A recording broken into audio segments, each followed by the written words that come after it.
Hey friends, what's up? Welcome back to Babylon Talmud. Today we're studying Daf Yud Daf 10 of Masechet Yevamos. Friends, I have a humongous headache, and I'm pretty sure it's from Yevamos.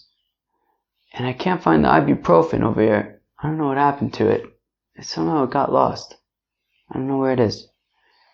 And I'm a little bit concerned that this headache basically is not going to go away until after Yevamos.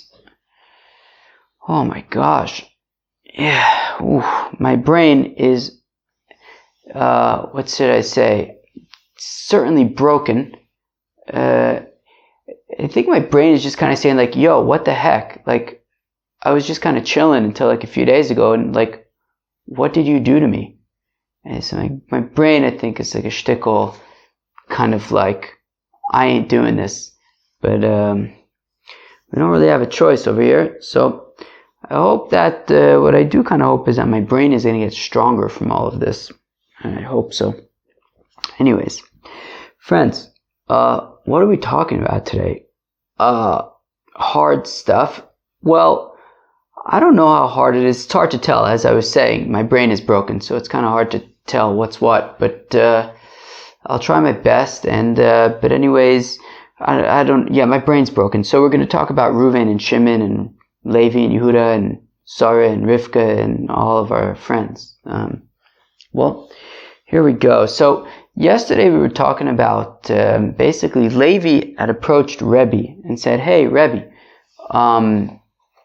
like why are there only 15 things listed in the Mishnah? Maybe there should be 16. Because what about Imo Anusas Ovid? What about if Yaakov rapes Sarah and then Shimon is born, and then Reuven then marries Sarah. Reuven dies, so Shimon has to do Yibum with Sarah, but Sarah's his mom, so we don't do Yibum in that case. So that was Levi's question to Rebbe, and then Rebbe's like, yeah, but the whole concept of if Reuven could marry somebody who was raped by his father, that's a machlokas between Rabbi Yehuda and the Chacham, and we don't include any machlokas in. Then we brought this like brisa from Reb Chia, where we list the situation of Reuven, Shimon, Levi, and Yehuda, and Reuven and Shimon are married to Sarah and Rivka. Sarah and Rivka are sisters, and then basically Reuven and Shimon die, and then now the shaila is what do Levi and Yehuda do, because after all Sarah and Rivka are sisters. So then we said in the brisa that there could be a situation where Sarah is also to Levi but mutter to Yehuda, and where Rivka is also to Yehuda but mutter to Levi, and in that case then they can kind of like do Yibum with the other one. So like, Sarah can do Yibum with Yehuda and Rivka can do Yibum with Levi. Anyways, and we said that there's a machlokas involved over there, and yet we include it anyways. So basically the question being that we seem to be assuming that there could even be machloksin regarding the arayos mentioned in our Mishnah. And so we had concluded yesterday by saying, well, Rebbe doesn't hold of that brisa, and because he doesn't hold of that brisa, he can maintain that there are no machloksin in our Mishnah, and that's why we cannot include that's why it does not include Imo Anusas Aviv when Yaakov rapes Sarah, gives birth to Shimon, and then Shimon ultimately ends up having to do Yibum with his mom. We basically don't include that because that's actually machlokas, whether or not Reuven would have been able to marry Sarah in the first place. How y'all doing? Good? Let's go weiter. So, we're on the second line of Daf Yud. Ravada Kachina Kami Rav Kahana Omer Mishmei Derove. So now it says Ravada Kachina in front of Rav Kahana. He says in the name of Rava. Alright, fine. Le'olam isle Rebbe ani klali. No, one second. Really, Rebbe does hold of all of these rules, right? Meaning, Rebbe does hold of this brisa with Reuven, Shimon, Levi, and Yehuda, Sarah, and Rivka, who are sisters. So if that's the case, well then, and the Brisa is say, even includes cases where there's a machlokas, well then, shouldn't we include the case of imo anusas aviv? So, this is what Rebbe is saying to Levi. Imo anusas aviv, bichad mishkachas lo betarti lo mishkachas lo. And what Rebbe responds to Levi is that in this case of imo anusas aviv, you wouldn't be able to have it by both of the sisters, right? That right, you wouldn't be able to have a situation where both of them are usher for that reason, and where one of them is basically mutter.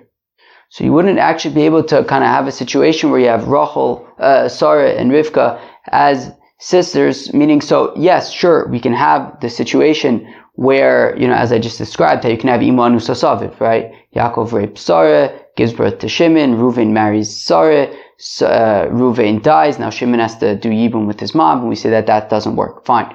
But to have a situation as was described in that brisa from yesterday, where you have it, two sisters, Sarah and Rivka, and we're going to say that that there's a way for Sarah to be usher to Levi but mutter to Yehuda, and for Rivka to be usher to Yehuda and mutter to Levi, that cannot happen, right? That is unable to happen when it comes to imo anusas aviv. Let's go weiter. Because Yaakov bezachayos on us, because if Yaakov raped Sarah and Rivka, who are sisters, and then Reuven married Sarah and Shimon married Rivka, achosa shehi yevimta mishkachas, sure we could, sure we can have a situation where Sarah marries Reuven and Rivka marries Shimon, and Reuven and Shimon die, and now you have these two sisters in the context of Yibum, sure. But asur lazeh mutaris lazeh lo mishkachas lo. But you're not going to have a situation where Sarah, right, as described in the Brisa, where Sarah would be asur to Levi but mutter to Yehuda, and Rivka would be asur to Yehuda but mutter to Levi. Because if you think about it, what's the situation? Yaakov rapes Sarah and Rivka.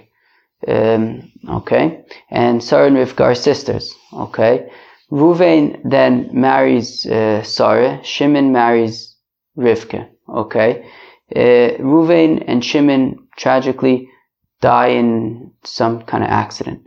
Now, we explained in the Brisa that there could be a situation, as I just mentioned, where Sarah is also to Levi but mutter to Yehuda, and Rivka is also to Yehuda but mutter to Levi. But that would be impossible in this case, right? Meaning, if we're talking about the case of imo anusas aviv, so let's see. So what happens? So Reuven dies, right? Now Shimon comes to do yibum with Sarah. Did I say Shimon? I meant Levi. Levi comes to do yibum with Sarah. The problem is that Sarah is his mother, because Yaakov raped her and gave birth to him. So the thing is, Levi can't do yibum with Sarah because Sarah is his mother. But guess what? Yehuda can't do yibum with Sarah either, because Sarah is the sister of his mother. His mother is Rivka. And therefore, you wouldn't be able to have a situation where, Sarah would be also to, Levi, but mutter to Yehuda, because in the case of imo anusas aviv, because we're talking about Sarah and Rivka being sisters, so even if Levi can't do yibum with Sarah because it's his mother, but he also, she also wouldn't be able to do yibum with Yehuda either, because Sarah is the sister of his mother, Rivka. So therefore, so this brisa, right? If we're accepting this brisa, that you have Reuven, Shimon, Levi, and Yehuda, and Sarah and Rivka and their sisters, and we're saying that there's a situation where one, Sarah could be also to Levi, but mutter to Yehuda, and Rivka could be also to Yehuda, mutter to Levi. You can't have that when it comes to Imo Anusas Aviv. Okay? And V'ibeiz Nachrios on us, and if we're talking about where Sarah and Rivka are not sisters, right? So, so it's the same case, just that Sarah and Rivka are not sisters. Well, sure. Well, then you can have a situation where, one is where is usher, Sarah is usher to Levi but mutter to Yehuda, and Rivka is usher to Yehuda but mutter to Levi. Sure, meaning, okay, fine. So basically, if Yaakov raped Sarah and gave birth, and then they had Levi, and then he rapes Rivka, and then they have Yehuda. So, and Sarah and Rivka are not sisters. So, Enochinami, sure. If Reuven then marries Sarah, Shimon marries Rivka, Reuven dies and Shimon dies, they both die together. So, Enochinami. So, you have a situation where Levi can't marry Sarah because Sarah is his mother, and he could marry Rivka because Rivka is not his mother and there's no relationship, and also vice versa for Sarah vis-a-vis Yehuda, but they're not sisters anymore, right? So asur lazem muteres lazem mishkachas. Sure, we can have a situation where Sarah is also to Levi but mutter to Yehuda, and Rivka is also to Yehuda and mutter to Levi. Sure, but they won't be able to be sisters. So therefore, Rebbe cannot include Imo Anusas Aviv because it's impossible. If he holds of that brisa explains that by all the arayas there could be a situation of Asur Lazeh Muteris Lazeh, but that would be impossible by Imo Anusas Aviv. Friends, this is why I have a really big headache. It's insanity how every case in the Gemara, you just have to break your brain. It's crazy. Rav Ashi Omar, says Rav Ashi, L'olam leisle l'Rabbi Ani klali uveflukto kamari. Says Rav Ashi, really, Rebbe does not hold of this brisa. He doesn't hold of this brisa. But Rebbe also doesn't have any issue with there being a machlokas. Right? He doesn't necessarily have any issue with there being a machlokas regarding the cases in the Mishnah. Well, if that's the case, well then what's the problem with the Manusas Aviv? Right? If he doesn't hold of the brisa, so therefore it doesn't matter about the Asur Lazeh Muteris Lazeh thing. But okay, so the only issue with Manusas Aviv is that it's a machlokas between the Rabbanon and Rabbi Yehuda. And initially we wanted to say that Rabbi says that there are no machlokas in the cases in the Mishnah. But if we're saying that Rabbi really doesn't care if it's a machlokas or not, well then how come he said to Levi, you don't have a brain in your head? So again, says Rav Ashi Omer, says Rav Ashi L'olam leisle Rabbi Ani klali. Rabbi doesn't hold of this brisa. We've looked at Kamari, and it's okay for there to be a machlokas regarding the arayas. Well, well then how come Rebbe said to Levi that I think that you're missing a brain? So the Karmelei, Hachi Karmelei. So I'm sorry, so so how come he said it then? Hachi Karmelei, this is what Rebbe was suggesting to Levi. My taima lo dayakta masnisen. How come you weren't paying attention to the Mishnah? Because the masnisen Rabbi Yehudahi, the Aser Banusas Aviv. Because if you were paying attention, you would notice that the Mishnah is actually the opinion of Rabbi Yehuda, who says that Reuven is not allowed to marry somebody who is raped by his father Yaakov. And therefore, this case is moot. It's an impossibility. Imo Anusas Aviv, we want to assume, could only happen in a situation where Yaakov raped Sarah, gave birth to Shimon, Reuven then married Sarah, and then Reuven dies, and now Shimon would have to do Yibum with his mother. The thing is that says Rebbe, Levi, you clearly weren't paying attention because the Mishnah is Rabbi Yehuda, and according to Rabbi Yehuda, Reuven would not be allowed to marry Sarah, who was raped by his father Yaakov. Dikatani, how do I know, says Reb, right, says the Gemara, that how do we know that our Mishnah is Rabbi Yehuda's opinion? Dikatani, Sheish Arayus Chamuris Me'elu, because the Mishnah on Daf Yud Gimel, which is the next Mishnah coming up, says Sheish Arayus Chamuris Me'elu, that there are 6 arayos that are more stringent than these. Now, it doesn't mean more stringent in terms of punishment or anything. It just means that there are people that Reuven would not even be able to marry in the first place, right? Right? Reuven and Shimon wouldn't even be able to marry them in the first place. For example, like your sister. I mean, meaning, Reuven technically could marry Shimon's daughter, right? And then Reuven dies, and now there's now there's the thing, Shimon's not going to do Yibum with his daughter. Fine.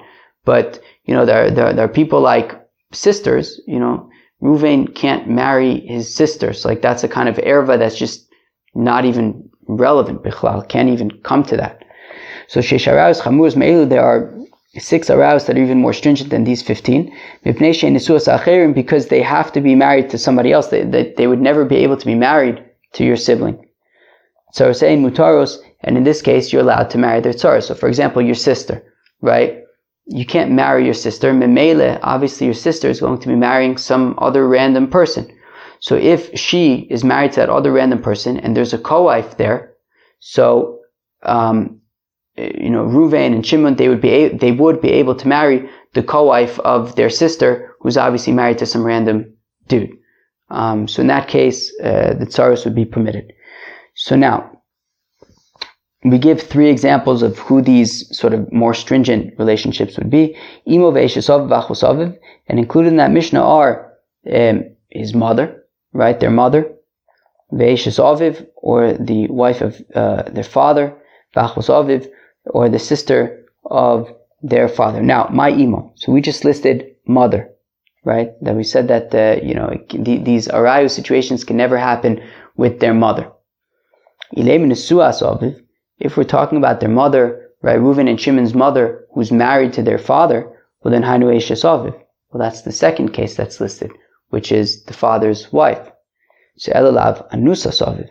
Rather, so who's imo? It must be referencing. It must be a reference to a woman that was raped by their father.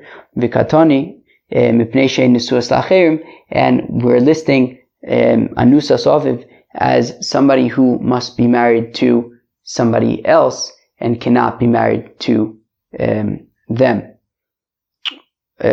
So, okay, fine, cannot be married to them. So we're saying that Anusa Saviv cannot be married to Reuven and Shimon. So Lacherim in le'achin lo.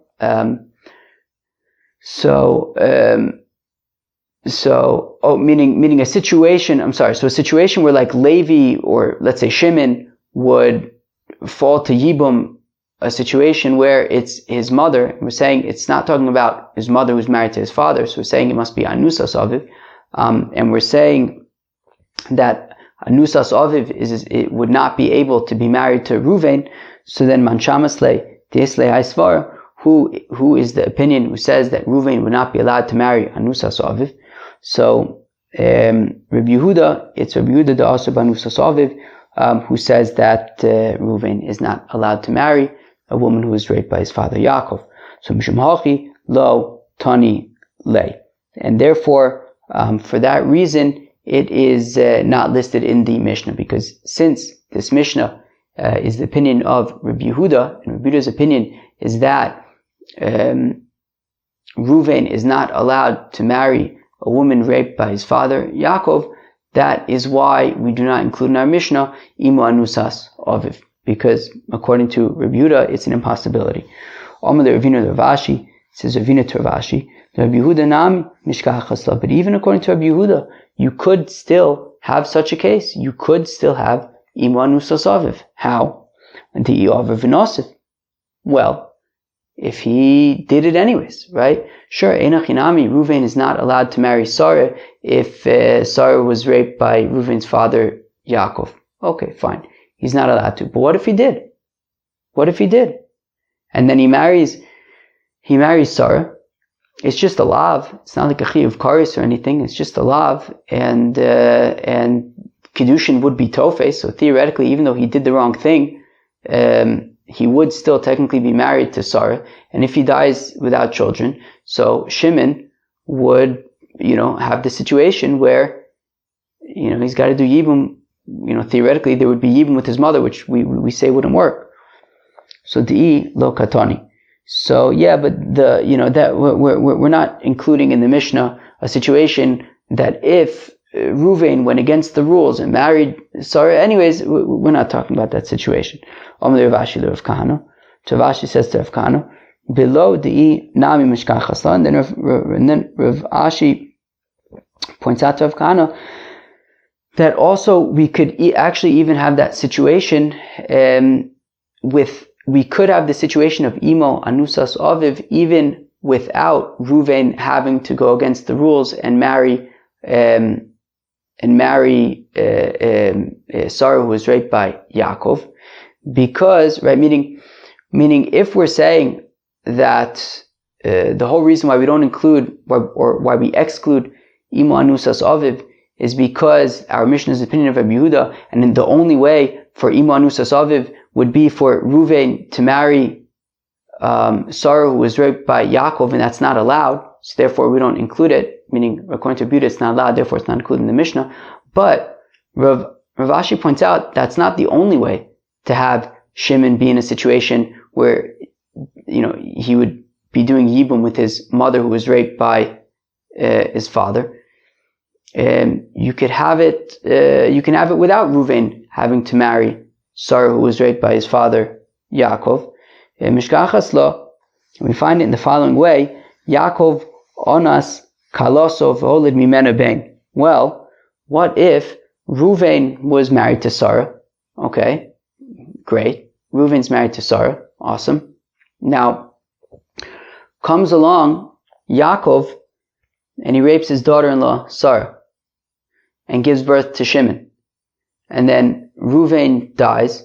Shimon is now going to have to do chalitza with Sarah, who is his mother, who was raped by his father Yaakov. So in that case, you can have imo anusas aviv without Ruvain having to marry somebody who was raped by his father, because it was the other way around. His father rapes somebody who was married by him.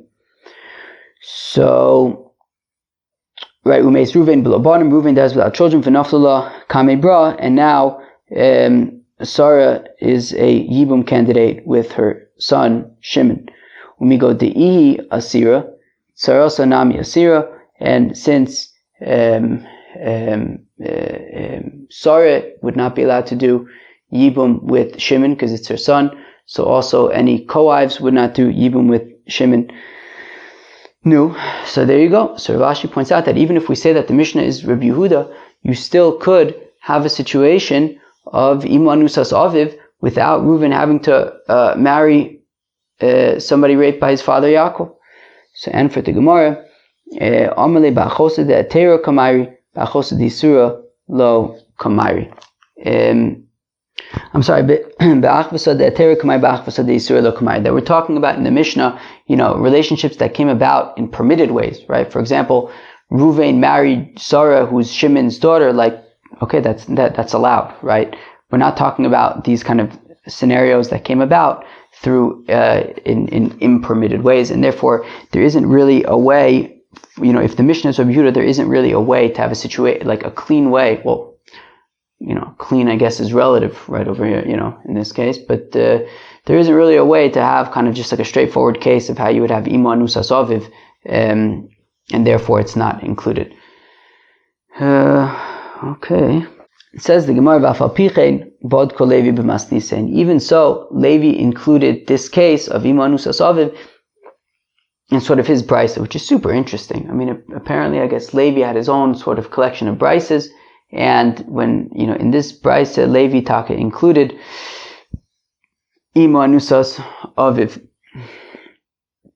The Tani Levi, that Levi taught, imo paimim poteris sarasa ufaimim eno poteres tzara. So that when it comes to a fellow's mother, so in some cases her co-wife would be potter from chalitza and yibum, and in some cases she would not be, the co-wife would not be potter, she would be chayeves. So ketzad, how is this? Imo nesuas oviv, if you have his mother was married to his father. So it's basically a situation like this, right? You have Yaakov. Yaakov's got a son Reuven, Givaldik, and then he marries Sarah. And with Sarah, they have a child, Shimon. Yaakov then dies, and what does Reuven do? Reuven then marries Sarah. Now, he's not allowed to marry Sarah, because Sarah was the wife of his father. You're not allowed to marry your wife's father, and therefore, because Reuven is not allowed, did I just say his wife's father? My brain really hurts. No, Reuven's not allowed to marry his father's wife. And then, no, seriously, my brain really does hurt. Anyways, so Reuven's not allowed to marry his father's wife, right? Meaning his father's dead, but he's not allowed to marry her. And therefore, there's no marriage. And if there's no marriage, then there's no yibum and chalitza when Reuven dies childless. And therefore, in that case, if Reuven dies childless, and now we're looking at Shimon, what are you going to do about the fact that, like, your mother is yibum? No, your mother's not shaykh to yibum because she was never married to your brother, because your brother wasn't allowed to marry her. Right? It was a chiyuv kares. And therefore, eina poteres tzarasa, therefore, any co-wife that she had with Reuven would still be shaykh to yibum and chalitza, because the fact that Sarah, it was Shimon's mother, is irrelevant in the context of yibum and chalitza, because yibum and chalitza isn't relevant vis-a-vis Sarah, because Sarah was never married to Reuven because he wasn't allowed to marry her in the first place. So again, Haisa imo nesuas aviv, if Shimon's mother was married to Yaakov, and then Yaakov dies, and then Benises la'achiv, and then Reuven marries Sarah, even though he's not allowed to, it doesn't actually count. They're not actually technically ever married. So la'achiv me'aviv to Reuven, umeis zo, and then Reuven dies. He imo she'em poteres tzara. So that's the example of umeis zori imo she'em poteres tzara. So this is the example of Shimon's mother, who is not going to exempt her co-wife, because Shimon was never actually married to Reuven, and therefore the co-wife, Rivka, let's call her, is still shaykh to yibum with Shimon.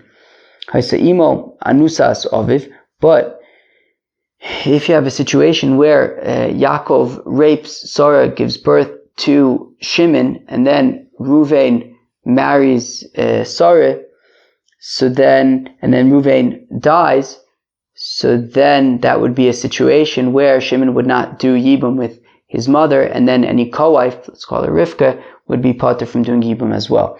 So again, I say imo anusas aviv, if Sarah was raped by Yaakov and gave birth to Shimon, v'nises la'achiv, and then Sarah gets married to Reuven,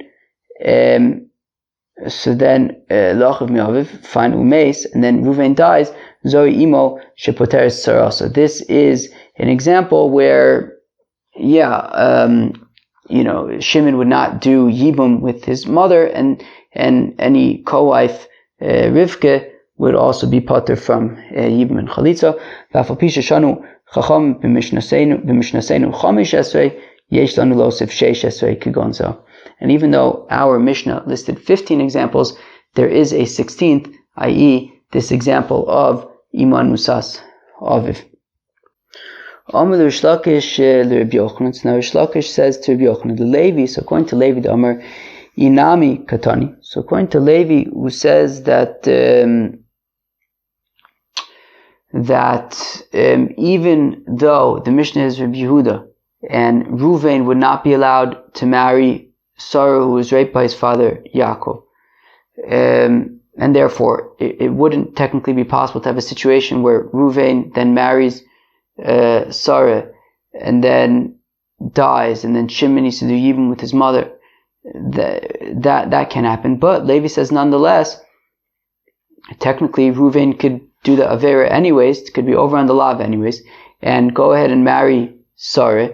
And Levi says, look, we're going to include it in the Mishnah, that even though he's not supposed to do it, if he does it, technically we could have the situation of Yevamos Hasav. So it says, Rishlakish, the Rabbi Yochanan, the Levi, the Amar, Di'i, Nami, Katani. So according to Levi, who says that we even include the situation of Imanus Hasaviv, which isn't supposed to happen, but it nonetheless could happen, well, then lesni acholis livimto, v'chaz v'kidsha v'meiz below bonim. Timigo di'i asura tzarasanami asira. So, what about the following case? Where you have Reuven, Shimon, Levi.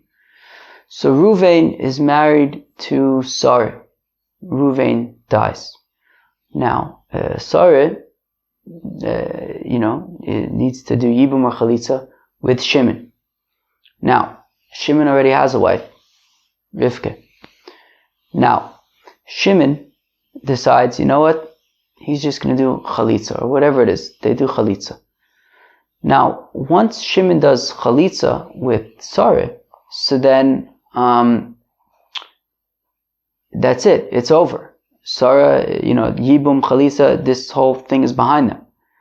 Sarah now just becomes somebody who was once upon a time married to his brother Reuven, and he's not allowed to marry her anymore. So now, says the Gemara, so let's also teach Acholitz Livimto. So Shimon does Chalitza with Sarah, B'chazu v'kidsha, but then even though he's not supposed to remarry her, he does. And as Rashi points out, and as we're going to see in a minute, that when Shimon does Chalitza,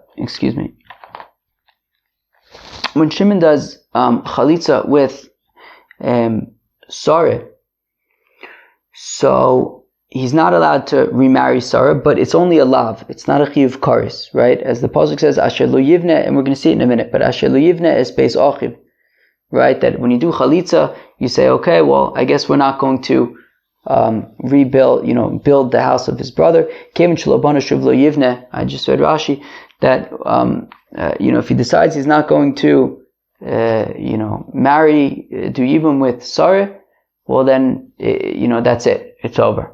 He can never change his mind.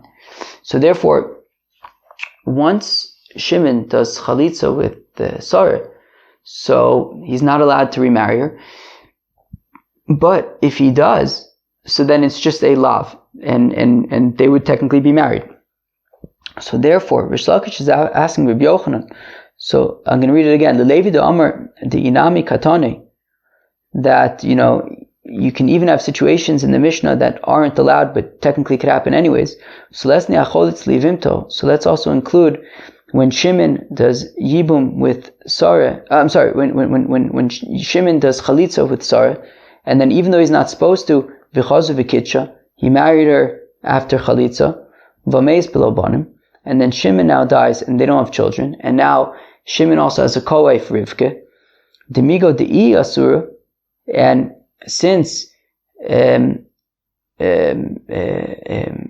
Sarah is asur to Levi, the third brother, as a chiyuv kares, because once Shimon does chalitza with Sarah, so then she just becomes, right, this whole thing is over, and she just becomes a woman who is married to Reuven, Levi's initial brother, Lavan's brother, Reuven, right? I think Sarah was once married to Reuven.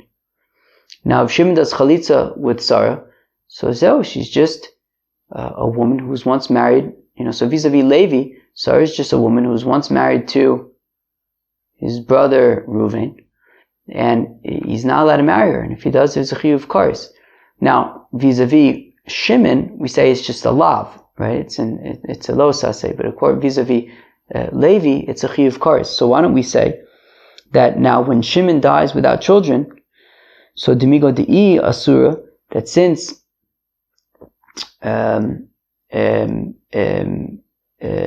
Sarah is also to Levi, Kares, Sarasanami Asira. So also, Rivka, the co-wife of Shimon, is also also to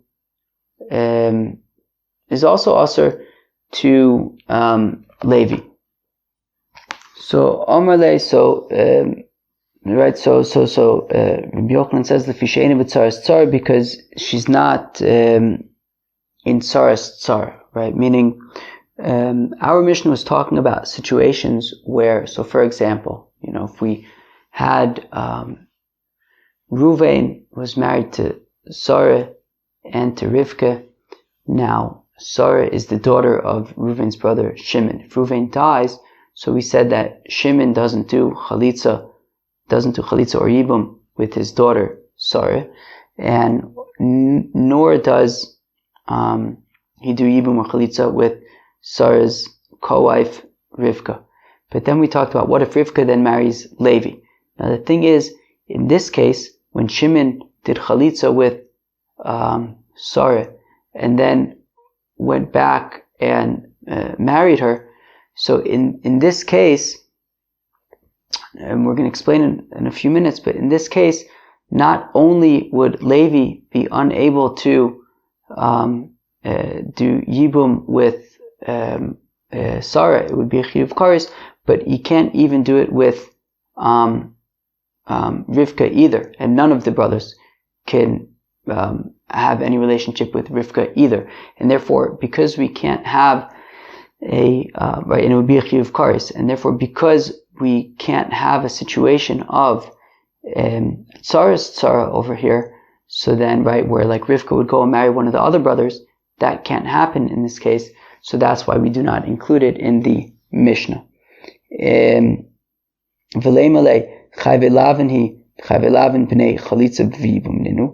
One second, as we're going to see in a minute, Rabbi Yochanan disagrees with Rish Lakish.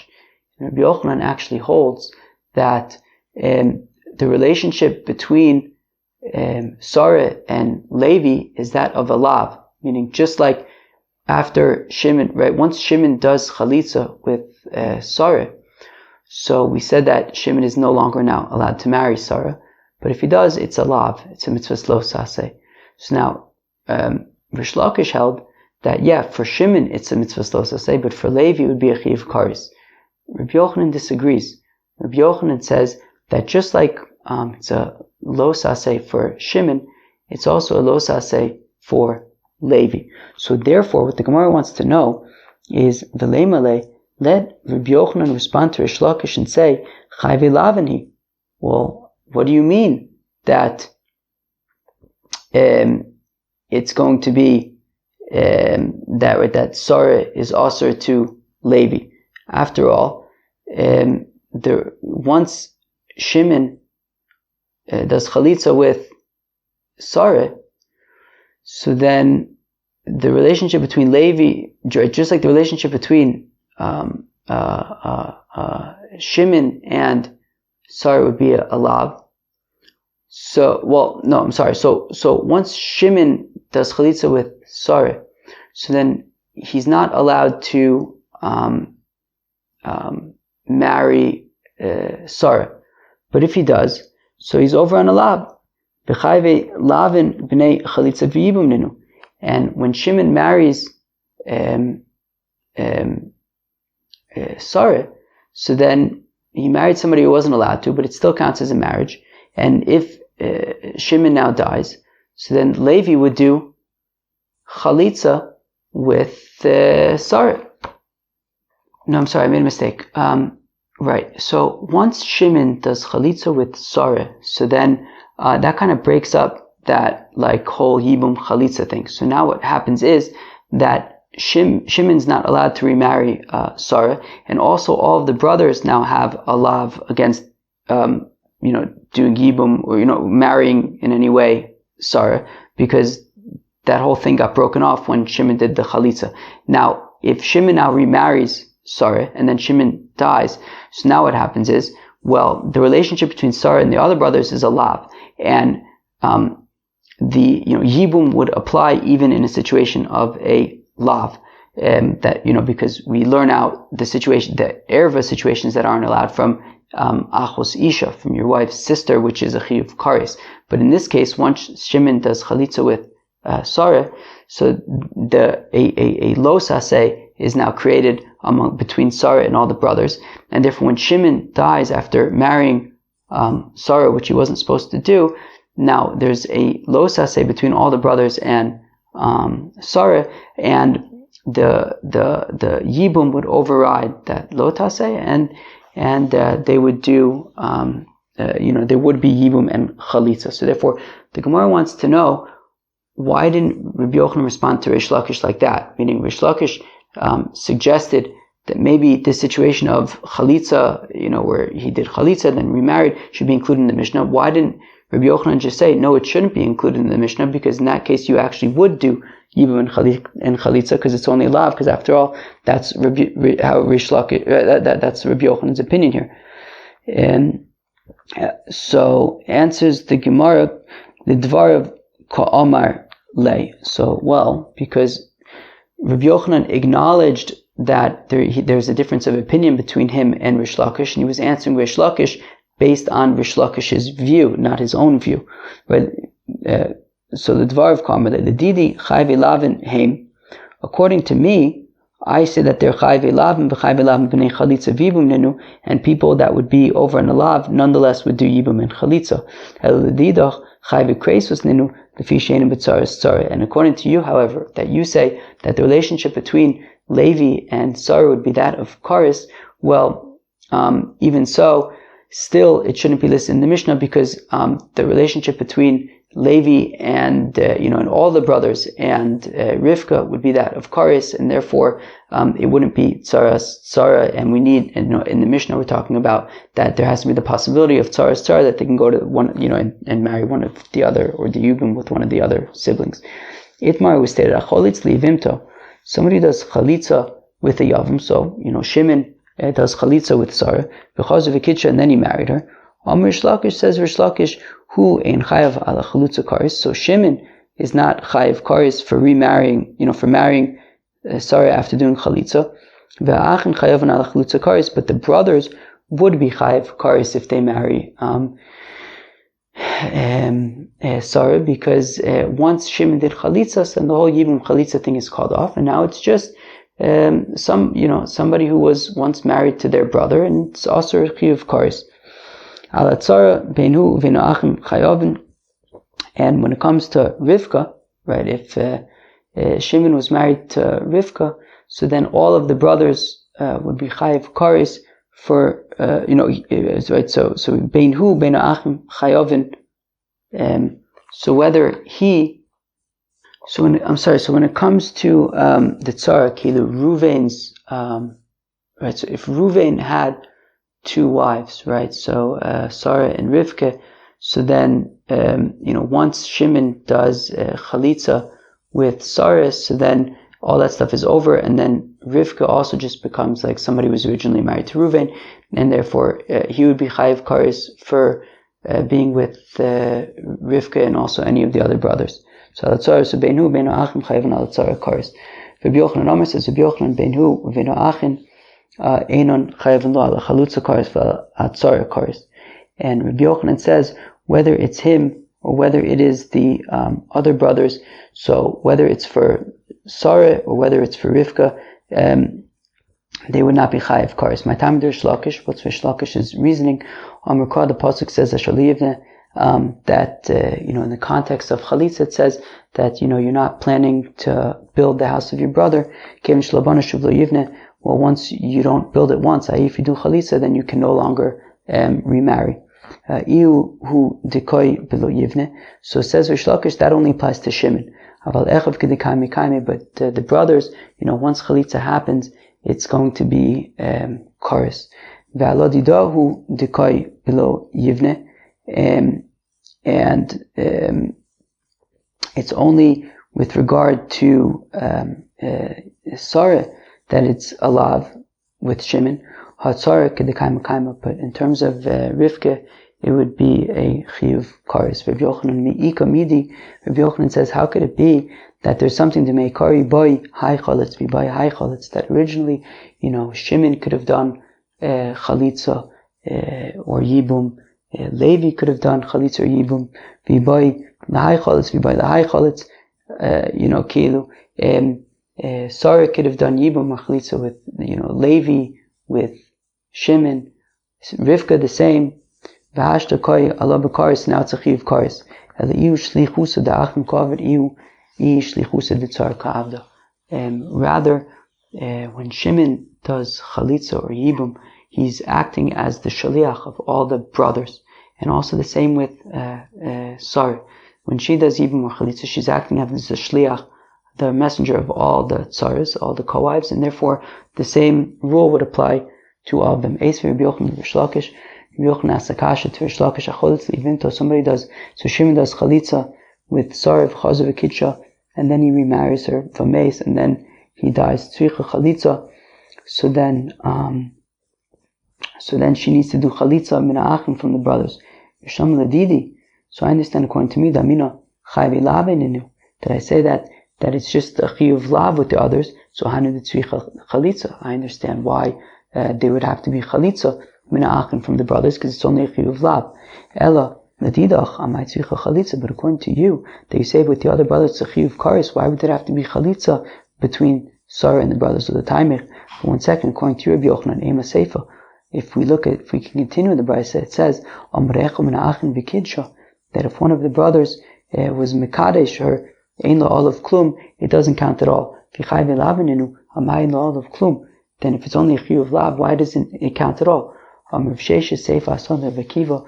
Seifa is Rabbi Akiva, the Omer in Kiddushin Tofsim B'Chayv Lavin, that Kiddushin actually wouldn't work, even if it's just a Lav. The lesson of Rabbi Akiva, Ein Lo Olav Klum, Kasha, why don't you say that specifically according to Rabbi Yehuda? There's nothing, so it's a question. Friends, I have a humongous headache. I'm sorry that I couldn't think straight in this daf, and towards the end it got a little bit wishy-washy. I apologize. I hope that won't be the case in most pages. Sorry, my brain is just in pieces right now.